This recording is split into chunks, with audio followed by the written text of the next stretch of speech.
Assalamualaikum warahmatullahi wabarakatuh. Perkenalkan, nama saya Reza Ananda Jerry. Saya berasal dari Universitas Mercu Buana dari jurusan Sistem Informasi dari Ilmu Komputer. Hari ini saya akan menjelaskan UAS yang diberikan oleh dosen Ibu Sarwati Rahayu, UAS dalam matkul Komputer Masyarakat.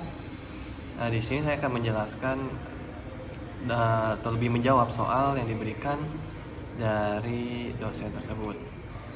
Di sini ada 6 soal, masing-masing saya akan menjelaskan soalnya itu apa dan langsung menjawabnya langsung.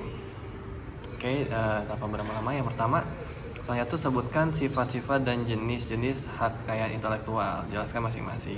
Nah, di sini sifat-sifat hak kekayaan intelektual itu diantaranya ada yang pertama itu mempunyai jangka waktu yang terbatas, yang kedua itu bersifat eksklusif atau mutlak, terus yang selanjutnya jenis-jenis kekayaan hak intelektual. Di sini tuh ada hak cipta atau copyright, yang kedua ada hak kekayaan industri.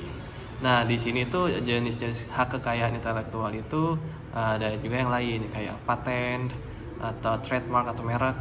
Yang ketiga ada rahasia dagang atau trade of secret. Yang selanjutnya ada desain industri atau industrial design. Ya, selanjutnya ada tata letak sirkuit terpadu. Dan juga ada yang terakhir yaitu perlindungan varietas tanaman atau bahasa Inggrisnya plant variety. Untuk yang nomor 2 itu sebutkan dan jelaskan. Ya, sebutkan dan jelaskan apa? Yang pertama apa itu hak kekayaan industri. Yang kedua itu apa hak kekayaan teknologi informasi. Yang pertama dulu, hak kekayaan industri. Hak kekayaan industri ini merupakan hak eksklusif yang dimiliki seseorang setelah melakukan pendaftaran, sehingga dimungkinkan si pemiliknya atau yang si pendaftarnya itu untuk melindungi produk, tanda, invensi, desain, dan sejenisnya secara hukum. Jadi itu udah berada di dalam lindungan hukum. Nah, hak eksklusif ini diberikan kepada pemegang saham untuk mencegah orang lain untuk menggunakan produknya atau tandanya atau hak yang udah diberikan hukum kepadanya. Apa saja itu hak kekayaan industri? Yang pertama ada paten, yang kedua ada merek, yang ketiga ada desain industri, yang keempat ada rahasia dagang, yang kelima ada desain tata letak sirkuit terpadu atau DTLST. Yang kedua, hak kekayaan teknologi informasi. Apa itu? Jadi, hak kekayaan intelektual dalam teknologi informasi tidak dapat lepas dari haki tentang perangkat lunak, yang dimana di Indonesia sendiri haki yaitu perangkat lunak termasuk ke dalam kategori hak cipta atau copyright. Apa saja sih yang ada di dalam haki yang masuk ke dalam teknologi informasi? Di antaranya itu kayak perangkat lunak komersil, perangkat lunak berpemilik, perangkat lunak semi bebas, public demand, freeware, shareware, general public license, ataupun open source. Nah, kita akan menjelaskan soal nomor 3 nih. Jelaskan dan berikan contoh profesi di dalam bidang IT. Dalam lingkup IT, kode etik profesi merupakan sebuah kajian ilmiah mengenai prinsip atau norma-norma atau aturan-aturan dalam kaitannya dan berhubungan dengan antara profesional atau IT developer dengan klien, antara para profesional sendiri, antara organisasi profesi, serta organisasi profesi dengan pemerintah. Salah satu bentuk hubungan seorang profesional dengan klien atau pengguna jasa misalnya seperti tidak boleh memberikan atau menyebarluaskan data-data penting karyawan perusahaan dan dalam perusahaan secara publik. Dan yang kedua itu seorang programmer tidak boleh membuat atau mendistribusikan malware. Karena apa? Karena dua hal tersebut sangat merugikan bagi perusahaan atau bagi yang menerimanya gitu. Terus yang selanjutnya ada soal nomor 4, jelaskan pengertian masyarakat informasi. Di sini masyarakat informasi yaitu suatu keadaan masyarakat di mana produksi dan distribusi dan manipulasi suatu sistem informasi menjadi kegiatan yang utama. Jadi segala kegiatan produksi, distribusi maupun manipulasi informasi itu adalah kegiatan yang utamanya. Ada pun ciri-cirinya itu kayak ada kebutuhan. Yang pertama itu adanya kebutuhan informasi yang tinggi dalam kehidupan masyarakat dan dalam kegiatan sehari-hari. Yang kedua, kegunaan, yaitu penggunaan teknologi informasi untuk kegiatan sosial, pengajaran, dan bisnis, serta kegiatan-kegiatan lainnya. Yang ketiga, kemampuan, yaitu kemampuan bertukar data digital yang cepat, tidak berbatas pada jarak dan waktu. Terus soal nomor 5, bagaimana perkembangan kejahatan komputer saat ini? Berikan contoh kasus yang menggunakan UU ITE. Nah, ini yang baru-baru ini saya kutip dari berita di laman tempo.co, yaitu seorang musisi Indonesia yaitu Ahmad Dhani terjerat pasal 27 ayat 3 junto pasal 45 ayat 3 UU ITE.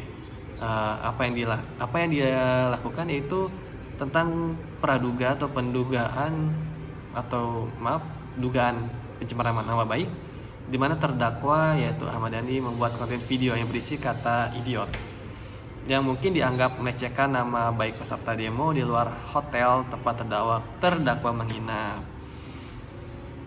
Mungkin kalau misalnya kita melihat kasus tersebut, terdakwa dapat dipidana jika memenuhi unsur yang ada dalam pasal 273 UU ITE, di mana pengertian dari pencemaran nama baik merujuk pada pasal-pasal mengenai penghinaan yang diatur dalam KUHP.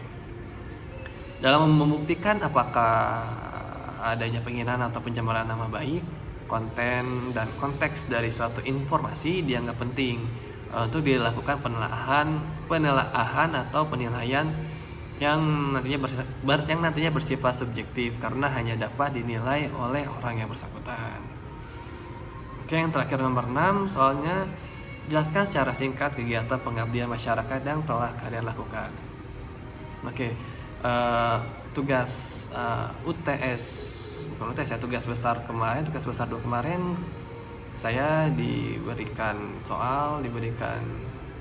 tanggung jawab pokoknya diberikan soal mungkin ya, untuk melakukan kegiatan pengabdian masyarakat.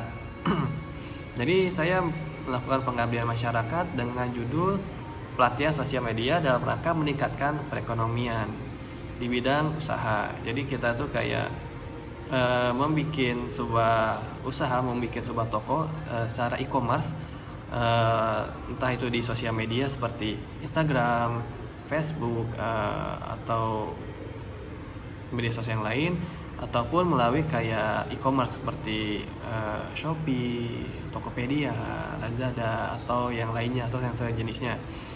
Apa saja yang kita jelaskan di sana itu tentang bagaimana tips and trick supaya si barang yang dijual kepada pembeli itu yang pertama dapat tertarik dulu. Jadi ketika si konsumen membuka lapak atau toko, ketika scroll, nah si konsumen itu kayak melihat barang yang kita jual itu kayak langsung tertarik gitu. Bagaimana supaya si pelanggan itu tertarik terhadap produk kita. Nah, di situ kita kayak menjelaskan cara-caranya bagaimana. Entah dari pengambilan video, pengambilan gambar, ataupun algoritma semacam mungkin kita bisa menyewa iklan kalau misalnya di e-commerce kayak Shopee dan Tokopedia, supaya barang yang kita jual itu ketika contohnya nih kita menjual baju. Nah, supaya baju itu laku kita harus spesifik namanya. Seperti misalnya baju anak baju anak muslim gitu. Dan juga kita menggunakan ads atau iklan di si e-commerce tersebut. Jadi ketika pelanggan mencari kata kuncinya baju anak muslim, nah produk kita tuh muncul paling awal. Oke. Dan juga di kegiatan pengabdian masyarakat saya juga menjelaskan bagaimana copywriting yang benar terhadap deskripsi produk, bagaimana supaya si pembeli itu menjadi jelas bahwa yang dia baca itu memang produk yang maksud yang kita sampaikan dalam produk tersebut itu sampai kepada si pembelinya.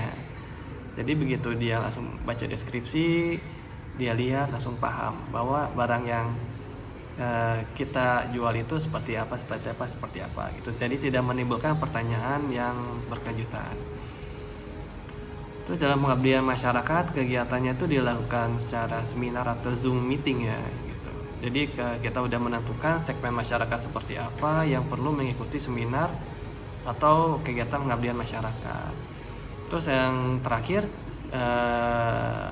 kami atau kita mengharapkan materi ataupun ilmu yang kita sharing, ya kita sama-sama sharing, terus berdiskusi juga agar dapat dilakukan, agar dapat diterapkan supaya supaya kedepannya masyarakat Indonesia itu menjadi lebih banyak pengusahanya gitu daripada sebagai karyawannya, dan juga itu untuk membangun lapangan pekerjaan yang baru gitu. Apalagi di masa pandemi seperti ini gak sedikit karyawan yang dipecat dari perusahaannya dan menganggur, dan ini adalah kesempatan yang besar untuk menciptakan lapangan pekerjaan dan juga memutar perekonomian Indonesia. Oke. Nah, sekian yang dapat saya sampaikan untuk penjelasan dari UAS dan jawabannya dari mata kuliah Komputer Masyarakat oleh dosennya Ibu Sarwati Rahayu. Ya, demikian yang dapat saya sampaikan. Assalamualaikum warahmatullahi wabarakatuh.